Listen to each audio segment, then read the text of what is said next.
বোরো ধান ক্রয়ের জন্য আমরা কেজি প্রতি ৩৬ টাকা নির্ধারণ করেছি, যেটা পূর্বের দামের আগে যেভাবে সংগ্রহ করা হয়েছিল একই। সিদ্ধ চালের ক্ষেত্রে ৪৯ টাকা, সেটাও একই রকম মূল্য নির্ধারিত হয়েছে আগের মতো। আতপ চালের ক্ষেত্রেও তাই ৪৮ টাকা কেজি প্রতি। গমের কেজি প্রতি আমরা ক্রয় মূল্য নির্ধারণ করেছি ৩৬ টাকা। আপনাদের লক্ষ্যমাত্রা আমাদের সংগ্রহের বিষয়ে একটু বলি। চলতি ২০২৬ সালের বোরো সংগ্রহ মৌসুম, এই বোরো ধান সংগ্রহের লক্ষ্যমাত্রা ৫ লক্ষ মেট্রিক টন, সিদ্ধ চাল ১২ লক্ষ মেট্রিক টন, আতপ চাল ১ লক্ষ মেট্রিক টন ও গম ৫০,০০০ মেট্রিক টন নির্ধারণ করা হয়েছে। এখানে উল্লেখ করা যায়, আসলে গমের ক্ষেত্রে আমরা প্রকিউরমেন্টটা কখনো সাকসেসফুলি এখানে করতে পারি না, বিকজ আভ্যন্তরীণ ভাবে যে উৎপাদন হয় সেটা ধারণা করা হয় আমাদের ৮ থেকে ১০ লক্ষ মেট্রিক টনের মতো আভ্যন্তরীণ উৎপাদন। এখানে প্রকিউরমেন্টের ক্ষেত্রে আমরা তেমন কোনো সাড়া পাইনি, আমাদের কাছে বিক্রি করতে হয়তো কৃষকরা আসেন। তো বলতে গেলে আমাদের এই ন্যাশনাল প্রোডাকশনের বাইরে যেটুকু চাহিদা জাতীয় ভিত্তিতে প্রায় ৮০ লক্ষ মেট্রিক টন নির্ধারণ করা হয়, মানে আমাদের অভিজ্ঞতা অনুসারে আর কি, যা আমদানি হয় সেই হিসেবে অ্যাসেসমেন্টটা করা হয় যে বাংলাদেশে মোট চাহিদা গমের ৮০ লক্ষ মেট্রিক টন। আভ্যন্তরীণ উৎপাদনটা বাদ দিলে এই প্রায় ৭০-৭২ লক্ষ মেট্রিক টনই উৎপাদন নির্ভর। এর মধ্যে সরকার ৮ লক্ষ মেট্রিক টনের মতো আমদানি করে, সেটা G2GU করে এবং কোনো কোনো সময় ওপেন টেন্ডার মেথডও করে ওটিএম ভিত্তিতে। বাকি আমাদের নিরাপত্তা মজুদ এই পর্যন্ত জাতীয় ভিত্তিতে আমাদের ধারণ ক্ষমতা রিজার্ভেশন আমরা যেভাবে করি সেটার উপর ভিত্তিতে করা হয়েছে ১৩ লক্ষ মেট্রিক টন। এটা আমাদের নিরাপত্তা মজুদ বলে আর কি, আমাদের সবসময় এই মজুদটা থাকতেই হবে। এর বাইরে আমরা মজুদ রাখি। বর্তমানে আমাদের ১৭-১৮ লক্ষ মেট্রিক টন মজুদ আছে চাল।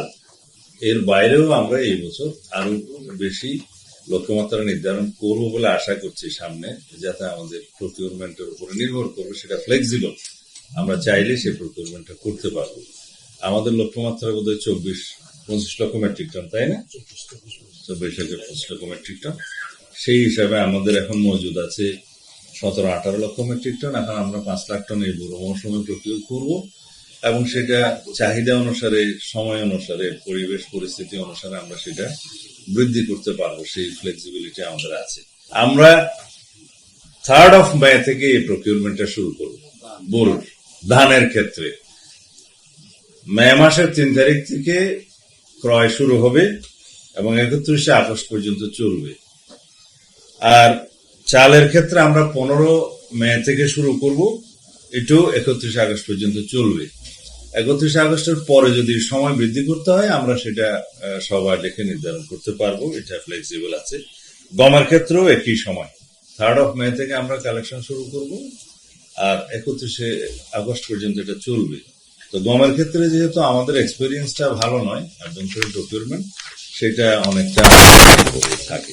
আমাদের যেটা জাতীয় চাহিদা ৪ কোটি কত লক্ষ মেট্রিক টন, ২৪ লক্ষ মেট্রিক টন। আর আমাদের যে প্রোডাকশন সেটা কাছাকাছি, আমাদের ঘাটতি নেই। উৎপাদন এই বছর মৌসুম ভালো এবং আমাদের যে আবহাওয়া রিপোর্ট সেই অনুসারে এখনো পর্যন্ত দুর্যোগের কোনো সম্ভাবনা ইনশাআল্লাহ নেই। সেই হিসাবে আমরা আমাদের লক্ষ্যমাত্রার চাইতেও বেশি উৎপাদন হবে বলে আশা করছি। সেই হিসাবে আমাদের ঘাটতি নেই, কিন্তু জাতীয়ভাবে সরকারিভাবে আমাদের যেটা মজুদ রাখতে হয় সেটা আমরা রাখি। নিরাপত্তা মজুদ অবশ্যই রাখতে হয়, সেটা রাখি এবং যে কোনো পরিস্থিতি মোকাবেলার জন্য সরকার যাতে সরবরাহটা করতে পারে, সরবরাহ চেইন যেই জায়গায় যেই চালের চাহিদা সেই জায়গায় আমরা সেই রকম প্রকিউরমেন্টটা করি এবং ওপেন রেখেছি আমরা। যদি যেমন আতপ চালের ক্ষেত্রে চট্টগ্রাম এবং সিলেটের সবচেয়ে কনজিউমার বেশি যাদের খাদ্যাভ্যাস অনুসারে, কিন্তু সেই জায়গাতে যদি আমরা সেটা প্রকিউরমেন্ট ফুলফিল না করতে পারি অন্য জায়গা থেকেও আমরা সেটা প্রকিউরমেন্ট করবো, সেই সিদ্ধান্ত হয়েছে। খুলনাতে দেখা গেছে আতপ চালের ব্যবহার বৃদ্ধি পেয়েছে। যদি আমরা সেটা খুলনাতে প্রকিউরমেন্ট না করতে পারি, তাহলে অন্য জায়গা থেকে প্রকিউরমেন্ট করে আমরা সেখানে সরবরাহ করব। আপনারা নিশ্চয়ই ইতিপূর্বে জেনেছেন, যেটা আমরা মার্কিন যুক্তরাষ্ট্রে মানে ইউএসএ থেকে গমের আমদানির জন্য আমাদের একটা মেমো অফ আন্ডারস্ট্যান্ডিং হয়েছে, প্রায় 7 লক্ষ মেট্রিক টনের মতো G2G। সেটা যদি আমরা টার্গেট ফুলফিল করতে পারি, এর বাইরে যেটুকুন সেটা আমরা ওপেন টেন্ডার ম্যাটারেও যেতে পারি, অথবা যদি যুক্তরাষ্ট্র থেকে আমরা পরিমাণ মতো সরবরাহ না পাই G2G, সেই ক্ষেত্রেও আমরা ওপেন টেন্ডার ম্যাটারে যেতে পারি, অথবা অন্য কোনো দেশের সাথে G2G যেতে পারি। এটা ওপেন আছে। এবং সরকারিভাবে আমরা যে 8 লক্ষ মেট্রিক টন মতো আমরা ইম্পোর্টের জন্য লক্ষ্যমাত্রা নির্ধারণ করেছি গমের, সেটার বাইরে বাকিটা তো সবই প্রাইভেট সেক্টরে ইম্পোর্ট হয়। সুতরাং এটা ওপেন আছে। তারা বিভিন্ন সোর্স থেকে আনতে পারে, যেগুলো প্রথামাফিক বিভিন্ন সোর্স থেকে, যেমন ওখানে ইউক্রেন সহ আরো অনেক দেশ ছিল সরবরাহকারী। এটা যুদ্ধ পরিস্থিতির কারণে হয়তো এটা ভেরিয়েশন হবে, যেখান থেকে তারা কস্ট বেনিফিট অ্যানালাইসিসে ভালো পাবেন, প্রাইভেট আমদানি কারকরা তারা সেটা চুজ করবে।